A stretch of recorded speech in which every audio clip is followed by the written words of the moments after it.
What's up, webheads? It's your boy SpideyQueue. It's Monday. It's a beautiful day outside. It's a cool little breeze, and I'm sore as balls from the gym this morning. I'm also trying really hard not to throw this piece of junk phone across the goddamn river. Every time I try and shoot video with this thing, something goes wrong, and I have absolutely had it up to here with this phone.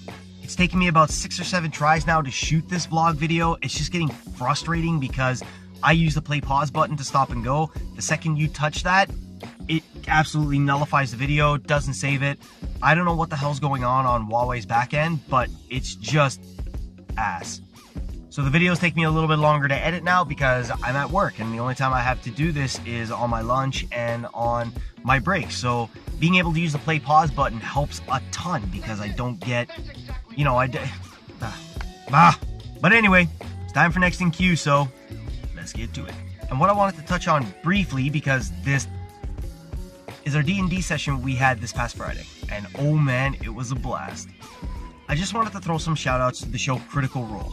If you're a D&D player, you've most likely been watching it for a while. I just picked it up in the last week, and man, I love the way Matt Mercer controls things.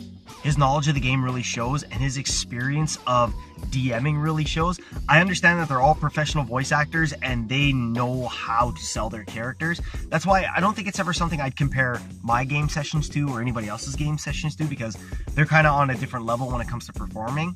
But if you ever want a good idea of how fun it is to play D&D and you haven't played it yet, watch Critical Role. And I'd even say if you're new to DMing and if you have a group and everybody wants to play but you don't have a DM yet, it's really easy to just, find someone to essentially DM your groups. But if you want to do it yourself, the amount of work you can put in is just, it's perfect, man. And you get to see all your ideas come to fruition, which is another thing I wanted to talk about, which is going to be planning and flexibility. You'll never be able to plan for absolutely everything that your characters can come up with. And that's why you need to be flexible with what they do come up with. Planning carefully, you have to plan. You absolutely do. You need a script for what you're doing.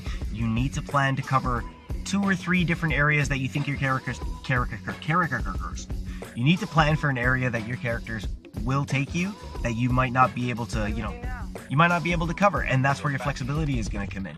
You always want to have something in your back pocket to kind of throw out there and say, okay, well, I can kind of use this, or I can kind of take it this way, or I can do this to kind of bring you back into the story plot.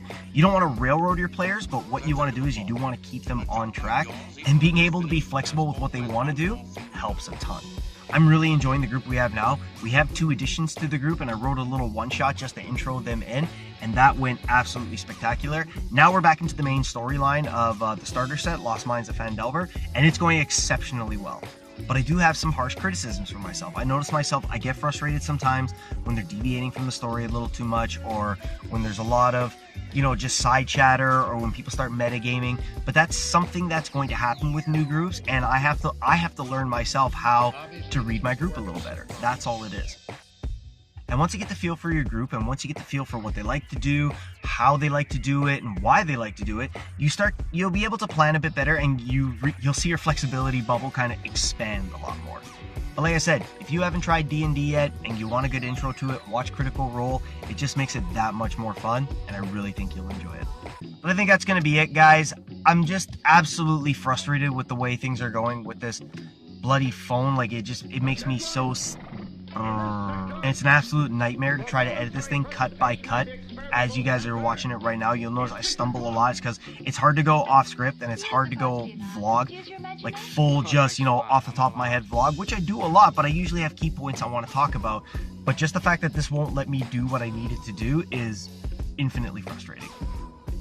But fear not, because there will be a vlog on Wednesday, and there will be a Comic Frontline video on Friday, so y'all can look forward to that. And I think I'm going to keep Mondays to a D&D video, because it's something of a hobby now that we've picked up and we're getting more into. I spend a lot of time on it. I spend a vast amount of my, mental efforts into preparing for our next sessions and stuff like that, and it's something I want to talk to you guys about.